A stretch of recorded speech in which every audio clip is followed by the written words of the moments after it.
I can talk for a minute now. That's my weary bones. Anything Bones say? Want to hear some stuff?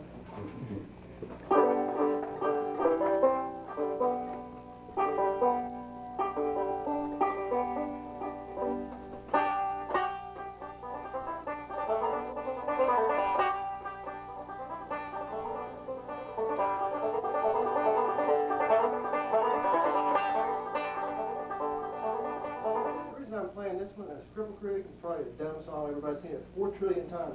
One time I went to Campbell when I worked for him back in '72. I said, let's change it. And he says, no, people love it. I said, nobody loves it. I don't know a banjo player in the world loves it. He said, well, I play the banjo. You guys are all banjo players, and I'm playing Cripple Creek. If we have a bunch of people out here who never heard banjo before and play Cripple Creek. But for some reason this tune has become close to me in my old age or something. I was playing it for an old boy the other day in the hallway at work. And I don't want to bore you with this, but I'll just play Cripple Creek.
Sometime before you quit, do you mind to play that banjo rocker thing?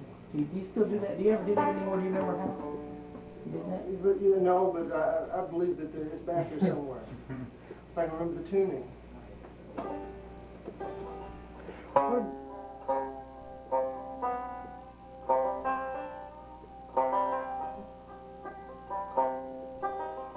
20 years I haven't played it. I'm as curious as you are. Tell us a little about it first. How did you come up with the idea to do this? Well, the stories of my mind just don't make sense, but I'll try to. I bought a sitar. I really liked what I was hearing. I went out to see a sitarist. I got all gung-ho. I said, well, I'm going to learn to play this thing. So I went out and bought me one in Southern California, 1969. Got a little plectrum thing that fits on your finger. That was the first thing I didn't like, a little metal thing clamping down. It didn't feel like a finger pick at all. It was, a little plectrum. Yeah, it looked like and so I got home, I got me a book, and I got my position, proper posture, and everything. They had the ball of that thing resting on barefoot. And you should best with that shoes on. So I was sitting there, and it was really neat, you know, the sympathetic strings on that. The book didn't make a bit of sense to me. Books hardly do, like music books. I've always had a rough time with those things. And I couldn't learn to play anything on it. And I didn't want to go off on that because I was playing this. I had my guitar, harmonica. I was trying to write songs. I was getting married, you know, just a couple of months from getting married. You know, I had a sitar in my hand. Sitar, it wound up in the corner. I was hit by Ravi Shankar record. Still have it? No, I sold it. I don't remember when, but I remember selling it. I said, I'll just write me a raga of my own country style. This is the truth. And so I was sitting up, I used to stay up at night. I was a night out before I got, before I had kids and stuff. You know, once you have kids, you sort of get on a normal normal schedule. And I couldn't be the night owl I was. I would write these things like 4 o'clock in the morning. I heard a lot of banjo stuff, a lot of weird things. This is one of them I remembered, and I recorded it. Apparently it didn't ruin your banjo playing too bad.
Right there. Keep going. There.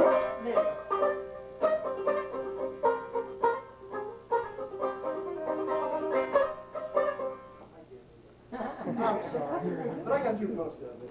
That's an old song. But Banjo Rock, I wrote that because I couldn't learn to play the guitar. Janet, Yeah. I haven't seen you Okay. in 8 years. How you doing? Good. Is that enough of that? Yeah, thanks for doing I'm that. sorry. Thank you. No, I appreciate it. The neck here on that thing. But, I think I've got one album, copy of that album I did in 1970. It's still shrunk wrap, but I'm afraid that someday somebody's going to go up and say, I'll give you about maybe $10 for that thing. It's still shrunk wrap. I can't tell that the second one I did, the black and white cover, somebody saw it in one of those used record shops. They're trying about $20 for the thing. It's all bizarre songs I wrote. No banjo. I was Absolutely. kind of ticked off my voice. You old enough to have bought it? Yeah. Did you buy it? Yeah. I wonder how many people I'd take off. I'll buy it from you.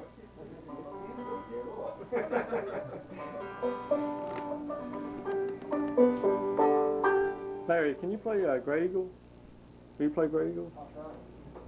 That's been a while. I was messing with that, I think last time I played here 2 years ago, I played it at one of these concerts. So I'll be honest with you, anybody's trying to play fiddle tunes on a banjo, it's like, let's see, it's like bicycle riding. You never forget primarily how to do it. But if you don't stay on that thing every day, you're going to play it like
Thank you. Thank you. That's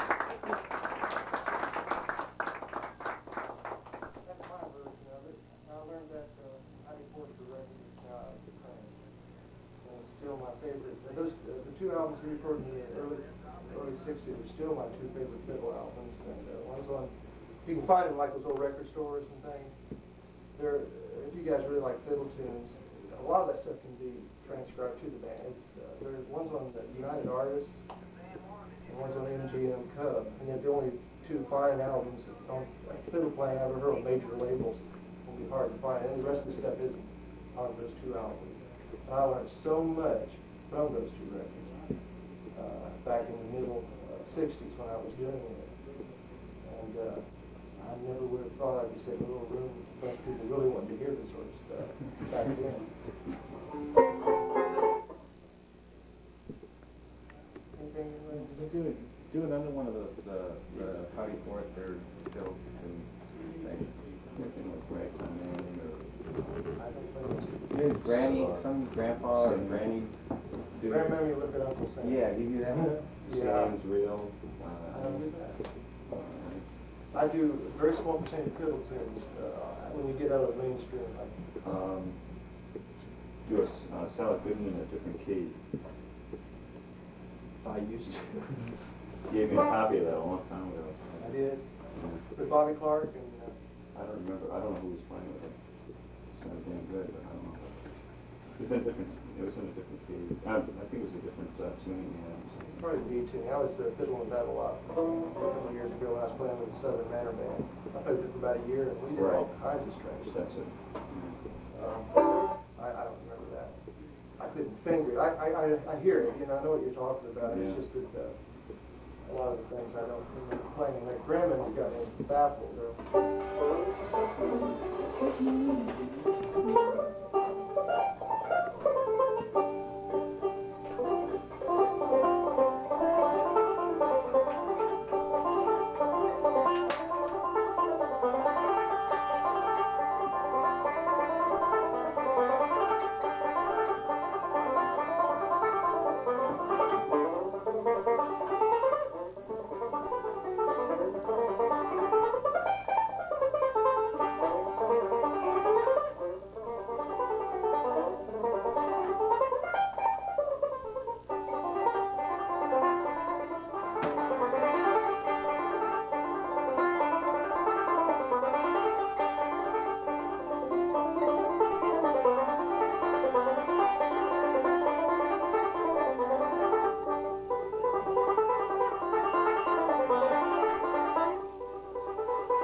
Jethro Burns in 1976. And we threw all those new songs that Roy Husky Jr. 76, that's a long time ago. It was right on the number chart with Husky, and some of the best bass playing in the whole wide world. Not to mention Jethro Burns.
Barry, do you still play that old Susanna? That core melody thing that you did on Power Play? I don't know what you're talking about. I don't know. I think I want to attempt that. I might after I get a little bit warmer. I've got more of a technical question to ask you about the ending you did with Shucking the Corn when you recorded it. How do you do that? The positions that you use. There's a bunch of triplets there. Like, da-ring, da-ring, da-ring.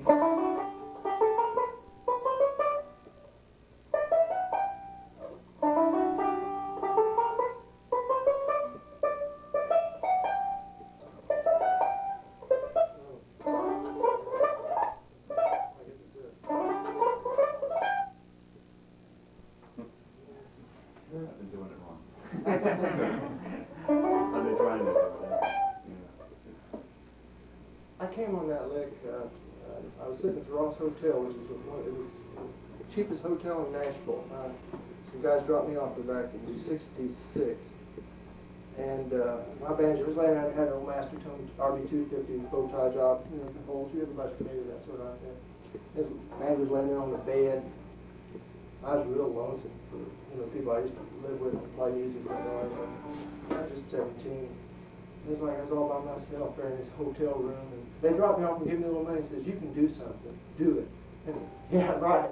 So I was scared to death, but I sat there in a room, and I'd just written that lick. I don't know where it came from. I have no idea, but I thought it was pretty nifty. 1966. And this big cockroach crawled right out of the plant. I've had a heart attack. It was a terrible hotel. And so what I would do at night, I'd lay on my bed, pull those sheets real tight, military style, I guess you'd call it, so I could hear anything crawling across that sheet. It was big at the Ross Hotel back then. Anyway, but I'd just sit on the bed and I'd work out all these things. It's just banjo players like. I don't know if or banjo makers. You play banjo? Well, a little bit. Enough to know what I'm talking about. All the stuff banjo players would enjoy, but the stuff we go through to play these things, I don't know. But that's did you get it? Yeah. There you get it. Here. I like Jimmy Arnold. What's that, Strictly Arnold? Remember that album? He took those are just strictly like old ragtime music. That's where it all, it's just stuck away memories of music I've heard all my life. And he took that same lick, and he did it. I never could figure out what he was selling.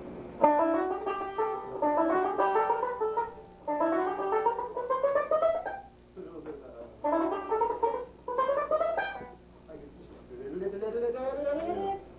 Continuous strings. you can take one simple little dumb lick. Off the record.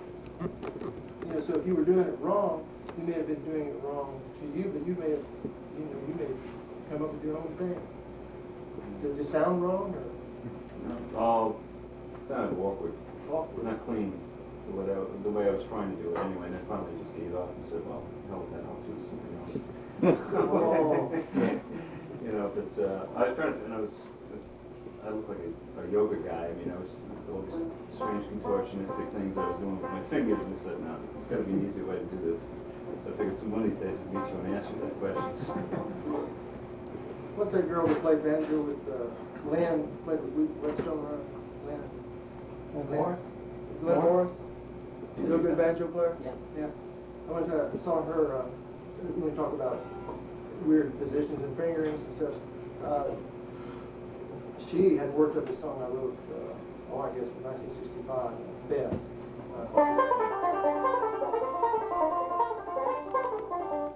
That thing. And I used to get letters when I was on TV for a while. People, tunes. Because that position right there, which is all it is a G, G out there. I'm not going to spend it for.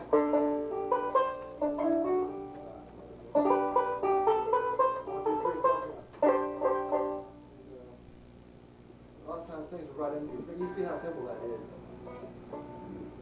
It's like, I remember when I first heard Don Reno's, I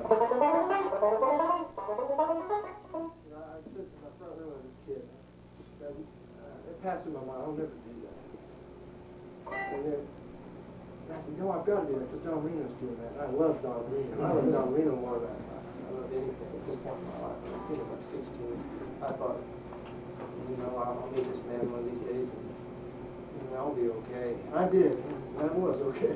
He was great. And with this lick, when I was sitting there, I will get this lick. I have all kinds of phrases. All kinds of funny ways that it sound like just like you talking. And one day I'm sitting there and I picked it up and it's weird. I went, and it's like, if you keep with it long enough and you stay with it every day, you know, 5, 6 days a week, or a little bit every day, if you concentrate, you know, when you can, those things will, it's like serendipity. It'll present itself for you almost. It's almost like magic.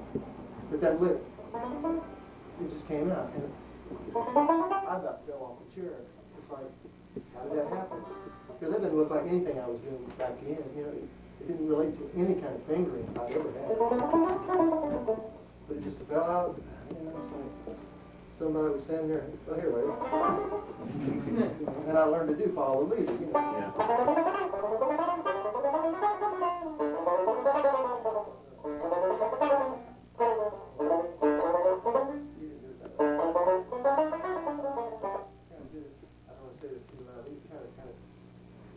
His fingering sometimes is just it was what's the word, function. It was just to give the function. It was,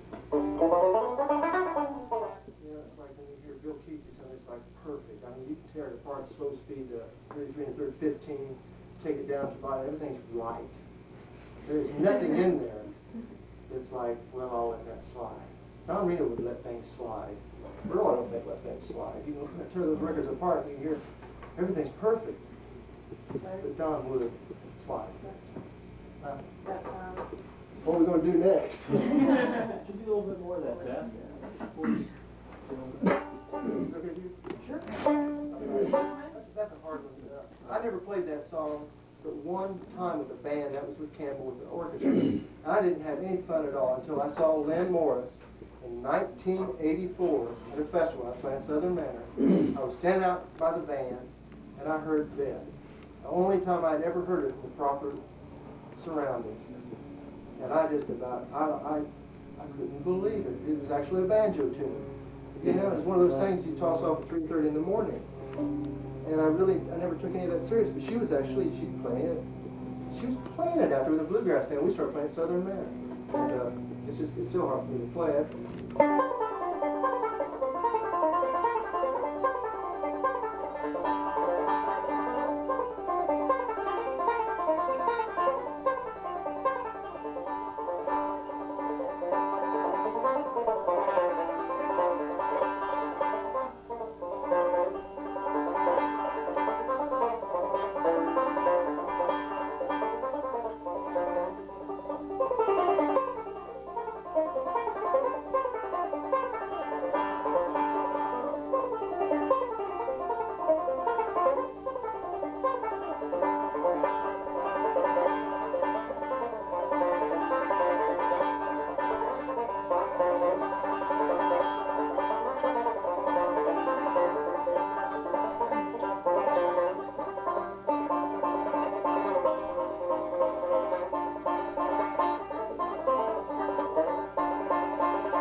Steel players, and I learned a lot of their licks were like, you know, a lot of steel influence. I would borrow from anybody that played anything. I don't care if it was a sitar. What's next? What do I do? I don't know. You're back here again, I believe, at 3:30. Okay. But until then, at 1:30, yes, they have those group photographs. Yeah, those are going to be great when I'm about 90. They're great now. I mean, I got to sit next to Charlie Cushman and Tony Trishka last night. I enjoyed that a lot. But I hope I've shed some light on a little bit of this nonsense. That's all it is, really. I love every minute of it. And I'm sorry about you buying that album. Want your money? It's all right. Get your money back. Well, it'd be better to give it back now because it didn't cost as much then, if you recall. All these different albums are good. I guess I'm gonna leave. Yeah, you're welcome. Thanks for waiting on me too, and I am again sorry I was late.